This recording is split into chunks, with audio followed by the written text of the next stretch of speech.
ውድ የትንቢት ቃል የወንጌል አገልግሎት ሳምንታዊ የመጽሐፍ ቅዱስ ጥናት ታዳሚያን በያላችሁበት የጌታችን ኢየሱስ ክርስቶስ ጸጋና ሰላም ይብዛላችሁ።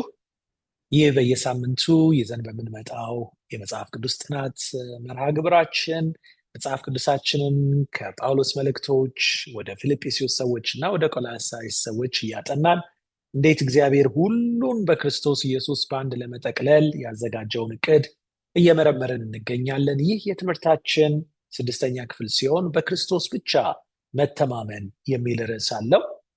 በዚህም ደግሞ የምንመለከተው ፊልጵስዩስ ምዕራፍ 3ን ይሆናል። መሪ ጥቅሳችን እርሱንና የትንሣኤውን ኃይል እንዳውቅ በመከራውም እንድካፈል ወደ ሙታንም ትንሣኤ ልደርስ ቢሆንልኝ በሞቱ እንድመስለው እመኛለሁ ብሎ ጳውሎስ የጻፈው በማየት እንጀምራለን። እንግዲህ እግዚአብሔር እንዲያስተምረን አጭር ጸሎት እናድርግ።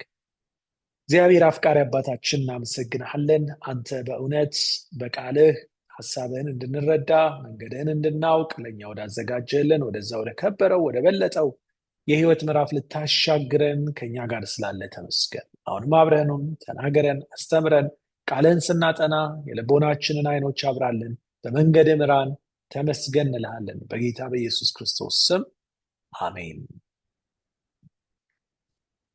እንግዲህ ለመግቢያ መንደርደሪያ የሆነን ዘንድ ጳውሎስና ሲላስ ከፊልጵስዩስ የመጀመሪያ አማኞች መካከል ለሆነው ለወህኒ ቤት ጠባቂው በግልጽ ባስተማሩት መሰረት የፊልጵስዩስ ቤተክርስቲያን ሰዎች ሁሉ የመዳንን መንገድ ጠንቅቀው ያውቁ ነበረ። እንግዲህ በመጀመሪያ ጳውሎስና ሲላስ ወደ ፊልጵስዩስ በሄዱበት ጊዜ ያገኙት ራሳቸውን በእስር ቤት ውስጥ ነበር። በእስር ቤት በታሰሩበት እግዚአብሔር በሰራው ድንቅ ነገር የእስር ቤቱ ጠባቂ እንደተረፈ እናውቃለን። ለሱም ለመዳን ብቸኛው መንገድ ጌታ ኢየሱስ ክርስቶስ እንደሆነ መስክረውለት ነበረ። በዚያን ወቅት ቤተክርስቲያን በጽኑ መሰረት ተመስርታ የነበረችም ብትሆን የመዳንን መንገድ ግን የመሳት አደጋ በፊቷ ተጋርጦ እንደነበር መረዳት እንችላለን። ለዚህም ነው ጳውሎስ በእምነት የመዳንን አበይት ምሰሶዎች እያሳሰበ ሲያስጠነቅቃቸው የምንመለከተው። ስለዚህ ጥናታችን የሚከተለውን አስተዋጽኦ በመከተል የሚቀጥል ይሆናል። በመጀመሪያ መዳናችንን እንዳናጣ የሚረዱንን ምክሮች ይመክረናል።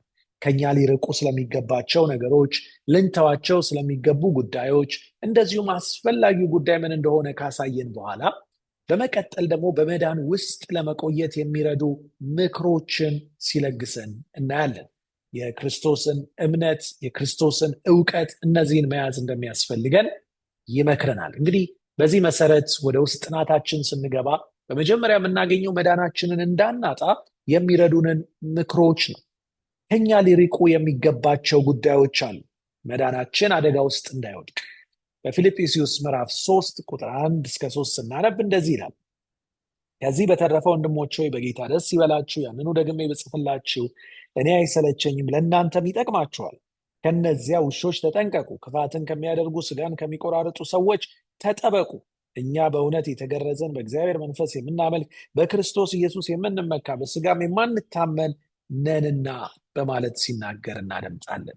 እንግዲህ በዚህ ቦታ እንደምናየው ጳውሎስ ለእምነት አደጋ የሆኑትን ነገሮች ከመግለጹ በፊት አንዳንድ ምክሮችን ሲሰጥ እናያለን። በጌታ ደስ ይበላችሁ ይላቸዋል። በዚሁ ላይ ደግሞ ሌላ አስፈላጊ ነገር ያለንን እውነት ምንም እንኳን የምናውቀውም ቢሆን ደጋግመን ማወቃችን ጥሩ መሆኑን ያክልበታል። እኔ አይሰለቸኝም ነው የሚለው፣ ለእናንተ ይጠቅማቸዋል ይህንን ደጋግሜ ብጽፍላችሁ።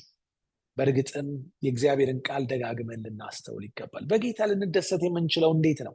በጌታ ደስ ይበላችሁ ብሎናልና፣ አንደኛ የእግዚአብሔርን ምሕረት በመቀበል ነው። የእግዚአብሔርን ምሕረት የተቀበለው በመዝሙር 31 ቁጥር 7 ላይ ደስተኞች መሆናቸውን እናነባለን። ሁለተኛ በእግዚአብሔር በመተማመን ነው። በመዝሙር 5:11 ላይ በእርሱ የሚተማመኑ ደስተኞች እንደሆኑ ተጽፏል። ደግሞም የመዳንን በረከት በመቀበል ደስተኞች እንሆናለን። መዝሙረኛው እንደሚነግረን የእግዚአብሔርን ሕግ በመጠበቅ የእርሱን መንገድ ተከትለን በመሄድ ፈቃዱን በመፈጸም የእውነተኛ ደስታ ተካፋዮች እንሆናለን። እንዲሁም በቃሉ በመታመን መዝሙር 119:162 ላይ በእርሱ ቃል በመታመን የእርሱን ደስታ እንለማመዳለን። እግዚአብሔርን የሚፈሩ ልጆችን በማሳደግ ምሳሌ 23:24-25 እንዲህ ያሉ ልጆች ያሏቸው ወላጆች ደስተኞች እንደሆኑ ይናገራል። እንግዲህ ጳውሎስ በዘመኑ ቤተክርስቲያንን የሚያሰጋ አደጋን ሲጠቁም እዚህ ቦታ ላይ እናያለን። ይህም አደጋ የበዓላትን ሕግ በጥብቅ የሚያስተምሩ ሐሰተኛ መምህራን በኩል የመጣ ነበረ። ፊልጵስዩስ ምዕራፍ 3 ቁጥር 2 ላይ እነዚህ ውሾች ይላቸዋል። ክፋትን የሚያደርጉ ስጋን ከሚቆራርጡ ሰዎች ተጠበቁ በማለት ሲናገር እናያለን። በሶስት የተለያዩ መንገድ ገልጿቸዋል። በመጀመሪያ ውሾች ይላቸዋል። ቀጥሎ ክፉዎች ይላቸዋል። በመቀጠል ደግሞ ስለ መገረዝ የሚያስተምሩ ይሄ ስጋን የሚቆርጡ ተብሎ ከተነገረው ቀጥሎ የምናየው ስለ እውነተኛ መገረዝ እነርሱ የሚያደርጉት ነገር ስጋን ከመቁረጥ ተለይቶ የሚታይ አይደለምና ያንን በማመልከት ነበር። ስጋን የሚቆርጡ ሲል የሚገርዙ ለማለት ፈልጎ ነው። ክፎችን እና ስለ መገረዝ የሚያስተምሩ በማለት ይገልጻቸዋል። እንግዲህ እነዚህ በዚያ ጊዜ በሐሰት ትምህርት ሰዎችን በክርስቶስ ኢየሱስ ብቻ ከሚገኘው የእውነት መንገድ ሊያስቷቸው እየጣሩ ስለነበር ነው ከነሱ ተጠበቁ የሚለው። በመቀጠል ደግሞ ሊተዉ የሚገቡ ነገሮችን ያነሳል። ጳውሎስ ቀጥሎ ሲናገር ምንድነው የሚለው? የሚመካበትን ነገር ይዘረዝራል። በስምንተኛው ቀን የተገረዝኩ ከትውልድ እስራኤል ከቢንያም ወገን ከእስራኤልም እስራኤል ዕብራዊ ነኝ፣ ስለ ሕግ ብትጠይቁኝ ፈሪሳዊ ነበርኩ እያለ ይተነትናል። በኢየሩሳሌም ጉባኤ ላይ አሕዛብ አማኞች በአይሁድ በዓላት ሕግጋት ላይ መጨነቅ እንደሌለባቸው ተወስኖ ነበር። በሐዋርያት ሥራ 15:19-21 ክርስቶስ እንደሚመጣ ያመለክቱ የነበሩ የቤተ መቅደሱ በጥላ የተወከሉ ስርዓቶች አሁን አካሉ ክርስቶስ ስለመጣ በክርስቲያኖች ላይ ጫና የሚፈጥሩ ሊሆኑ እንደማይገባ ተነግሯል። ቢሆንም ግን መገረዝ ግዴታ እንደሆነ የሚያስተምሩ ደግሞ አንዳንድ አስተማሪዎች ወደ ፊልጵስዩስ መጥተው ሲረብሹ እንደነበር እንመለከታለን። ጳውሎስ የኋላ ታሪኩን በማስታወስ እንደነዚህ አስተማሪዎች በነበረበት ወቅት ምን ያህል ፍጹም እንደነበር ሲያስታውስም ደግሞ እናያለን። ከቁጥር 4-6 ስናነብ እንዴት ሕጉን ጠንቅቆ ይጠብቅ እንደነበረ፣ በስምንተኛው ቀን የተገረዘ ከእስራኤል እስራኤል ከዕብራዊ ዕብራዊ እንደነበረ ሲተነትንልን እናያለን። ሕግን በመፈጸም ስለሚገኝ ጽድቅ ከሆነ ያለ ነቀፋ ነበርኩ ይለናል። በእርግጥም ሲዘረዝራቸው በመጀመሪያ በስምንተኛው ቀን የተገረዘ ወላጆቹ ያን በማድረግ ፍጹማን እንደነበሩ ይናገራል። ከዛም ከዕብራውያን ዕብራዊ የሆነ ንጹሕ ዕብራዊ እንደሆነ ብንያማዊ እንደሆነ ይናገራል። ሕግን በተመለከተ አክራሪ ፈሪሳዊ መሆኑን ይጠቁማል። ቀናተኝነትን በተመለከተ ቤተ ክርስቲያንን የሚያሳድድ የክርስቶስ ተከታዮች ቤተ ክርስቲያንን የሚያሳድድ የአይሁድን እምነት የሚያጠፉ ናቸው ብሎ የተሰለፈባቸው ነበር። ደግሞ የማይነቀፍ የሕጉ ጠበቃ ነበር። ሕጉን በተመለከተ አስተማሪ፣ የማይነቀፍ ጠበቃ ነበር። እንግዲህ እነዚህ ሁሉ የተመካባቸው ነገሮቹ ናቸው። ነገር ግን ኢየሱስን ከማወቁ በፊት ነበር ያን ያደረገው። ከዚያ ግን ሕጉን እንኳን በቅጡ እንዳልተረዳ በተመለከተ ጊዜ፣ ምክንያቱም ክርስቶስ ኢየሱስ መጥቶ ፈሪሳውያንን ሲናገራቸው እናንተ የተጻፈውን ፊደል ታያላችሁ፣ ግን ልንገራችሁ ከፊደሉ ባሻገር ያለውን ብሎ ሲያሳያቸው እንዳልተረዱት ሁሉ እርሱም አልተረዳም ነበር። አሁን ግን ኢየሱስ ብቻ እንደሚያድን አወቀ። ለዚህም እንደዚህ ያለ ነገር ግን ይጠቅመኝ የነበረውን ሁሉ አሁን ለክርስቶስ ስል እንደ ጉድለት ቆጥሬዋለሁ በማለት ይናገራል። እንደ ጉድለት። ስለዚህ ለእርሱ ከክርስቶስ የበለጠ ዋጋ ያለው፣ ለእርሱ ከክርስቶስ የበለጠ ቦታ የሚሰጠው፣ ለእርሱ እንደ ክርስቶስ ያለ ማንም የለም። ለዚህ ነው ይህንን የምናየው።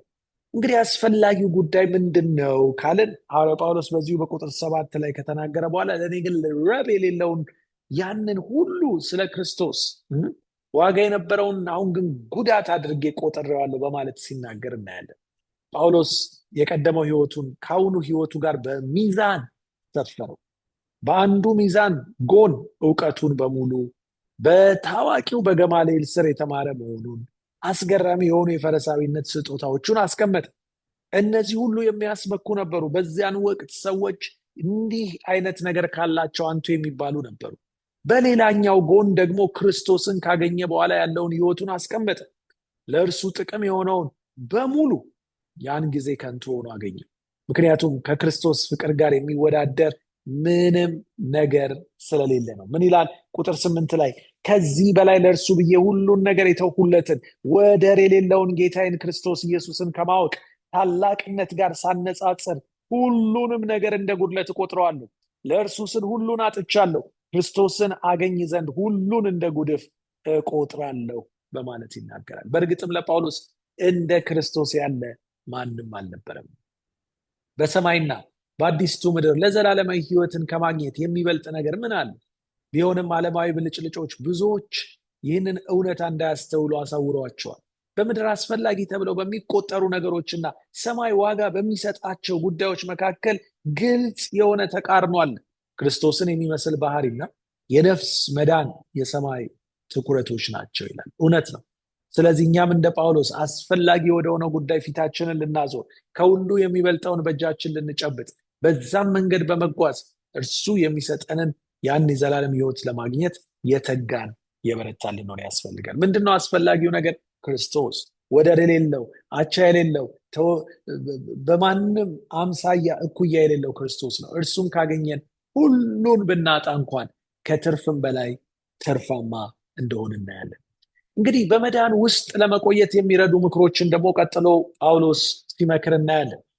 ስለ ክርስቶስ እምነት ያነሳል። በቁጥር 9 ላይ ሕግ በመጠበቅ የሚገኝ የራሴ ጽድቅ ኖሮኝ ሳይሆን በክርስቶስ በማመን ይኸውም ከእግዚአብሔር የሚመጣ ከእምነት የሆነ ጽድቅ በእርሱ ዘንድ እንድገኝ ነው በማለት ይናገራል። እንደውም የራሱን ጽድቅ እንደ ጉድፍ እንደሚቆጥረው ጨምሮ ያውጃል። ጳውሎስ በራሱ ጽድቅ እየተማመነ በእርሱ አስተሳሰብ የናዝሬቱን ኢየሱስን የሚከተሉትን መናፍቃን ወደ መዳን መንገድ ሊመልስ ወደ ደማስቆ ሄዶ ነበር። የሐዋርያት ሥራ ምዕራፍ 9 ከቁጥር 1 እስከ 2 እናገኘዋለን ታሪኩን። ነገር ግን ደማስቆ የገባው ከእርሱ በእጅጉ በሚበልጥ ጽድቅ ማለትም በእግዚአብሔር ጽድቅ ተረድቶ ነበር። ይህም ጽድቅ በክርስቶስ በማመን ያለው ጽድቅ ነበር። ከዚያን ጊዜ አንስቶ በራሱ ጽድቅ ዳግም ላለመተማመን ወሰነ። ምክንያቱም መዳንን ለማግኘት በራሳችን ተግባር መታመኑ ፋይዳ የሌለው መሆኑን ስለተረዳ ነበር። ገላትያ ምዕራፍ 2 ቁጥር 16 ይህን ደጋግሞ ያሰፍርልናል። በራሳችን አንዳች ማድረግ አንችልም። እኛ ጽድቃችን የመርገም ጨርቅ ነው፣ ግን ጌታ ራሱን ሰጠ። ፍላጎቱን በእርሱ በክርስቶስ እገኝ ዘንድ ነው በማለት ይገልጽ።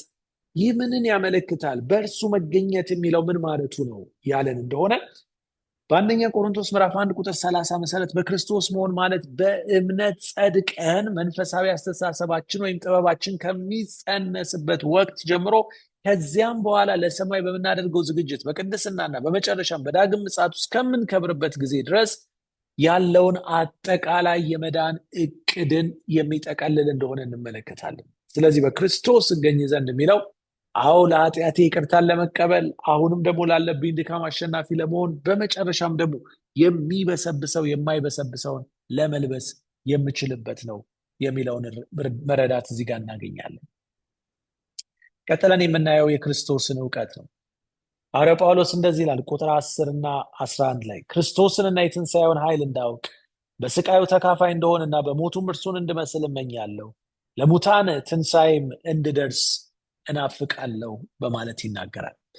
ክርስቶስን ማወቅ የምንችለው እንዴት ነው? ምክንያቱም ጳውሎስ በዚህ ቦታ ሲናገር ሳለ ክርስቶስን እንዳውቅ ይላል። እንዳውቅ ኃይሉን የትንሣኤውን ኃይል እንዳውቅ በማለት ይናገራል።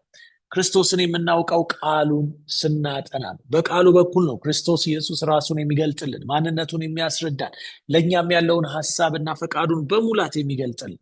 ስለዚህ ቃሉን ማጥናት ክርስቶስን እንድናውቅ ቁልፍ መሳሪያችን ነው። ሌላው ደግሞ በመንፈስ ቅዱስ ስንመራ ነው። በመንፈስ ቅዱስ መመራት በጣም አስፈላጊ ነው። ያለ መንፈስ ቅዱስ ቃሉን ብናጠና እንኳን ፊደሉ ይገድለናል። መንፈስ ግን ሕይወት ይሰጠናል። መንፈስ ቅዱስ ቃሉ እንዲጻፍ ያደረገው እርሱ መልእክቱን ለእኛ ደግሞ ገጣሚ በሆነ መልኩ እንድንረዳ የሚያደርገን፣ ሕፃናት እንዲያስተውሉ የሚያደርግ መንፈስ ቅዱስ ነው። በመቀጠል ደግሞ የምናየው በመከራው ስንካፈል ነው። ጌታችን ኢየሱስ ክርስቶስ በመከራው እንድንካፈለው ይፈልጋል። ምክንያቱም በዛ ውስጥ የበለጠ እምነታችን ይጠነክራልና። ከዚያም ወደ ግባችን ስንገሰግስ በመንገድ ላይ የሚጠልፉንን ነገሮች ወደኋላ እየተውን የመጨረሻውን መስመር እስከምናቋረጥ ድረስ በትዕግስትና በጽናት ልንሮጥ ያስፈልገናል። እንግዲህ ክርስቲያን ሕይወት እንደ ሩጫ ነው። መዳረሻችን ላይ ሙሉ በሙሉ ማተኮር አለብን። ዓላማችን በዚህ ለመክረምና ይህችን ሕይወት ብቻ ተደስቶ ለማለፍ አይደለም፣ መሆንም የለበትም። የሙታንን ትንሣኤ ልንደርስ ተስፋ እናደርጋለን። ያ ቀን ሲመጣ ልዩ ይሆናል። እስኪመጣ ድረስ ግን በክርስቶስ ኢየሱስ የተያዝንበትን ያንን ደግሞ ለመያዝ እንታገላለን። ቁጥር 12 ላይ ይህን ሁሉ አግኝቻለሁ ወይም ፍጹም ሆኛለሁ ማለት አይደለም፣ ነገር ግን ክርስቶስ ኢየሱስ እኔን የራሱ ያደረገበትን ያን እኔም የራሴ ለማድረግ እጣጣራለሁ፣ እዘረጋለሁ ይላል። ኢየሱስ እኔን ያደረገኝ አገርን፣ ሽልማትንና ከእርሱ ጋር የማያልቅ ሕይወት ሊሰጠኝ ነው። ዕብራውያን ምዕራፍ 10 11 ቁጥር 10 ፊልጵስዩስ 3 14 እና አንደኛ ተሰሎንቄ 4 17 ላይ እናገኘዋለን። ስለዚህ ወደ እርሱ በመምጣት የእርሱን እውቀት የእርሱን እምነት በመጋራት የዘላለም ሕይወት ባለቤት እንደምንሆን ይህ ትምህርት ያስተምረናል። እንግዲህ ስናጠቃልል ጳውሎስ ፈተናንና ተግዳሮትን እየተጋፈጠ ወደፊት እንዲገፋ ግድ ያለው ታላቅ ዓላማ ለእያንዳንዱ ክርስቲያን ሰራተኛ ለእግዚአብሔር አገልግሎት ራሱን ጨርሶ እንዲሰጥ የሚመራው ዓላማ ሊሆን ይገባል። ዓለማዊ ክጀላዎች ትኩረቱን ከአዳኙ ላይ ለመውሰድ በፊቱ የሚቀርቡ ቢሆንም እርሱ ግን የእግዚአብሔርን ፊት የማየት ተስፋውንም ለማግኘት የሚያስፈልገውን ጥረትና መስዋዕትነት ሁሉ ተገቢ እንደሆነ ለዓለም ለመላእክትና ለሰዎች ሁሉ እያሳየ ወደ መዳረሻው ሊገሰግስ ይገባዋል። ከክርስቶስ ደቀ መዛሙርት የሁሉም በታች የሆነው ደቀ መዝሙር የሰማይ ዜጋና የማይጠፋ ርስት ወራሽ ይላል። ይገርማል። የማይጠፋ ርስት ወራሽ። ስለዚህ እኛም ይህንን መንገድ ተከትለን እንሄድ ያስፈልገናል። የሚጠቅመንን ይዘን የማይጠቅመንን ጥለን ሌሎችንም እያገዝን እየደገፍን ወደፊት እንድንራመድ ሕይወታችን ክርስቶስ ወዳዘጋጀለት ግብ እስከሚደርስ ድረስ ሩጫችን እንዳያቆም እግዚአብሔር እንዲረዳን ልንጸልይ ያስፈልጋል። እግዚአብሔር ይባርካችሁ።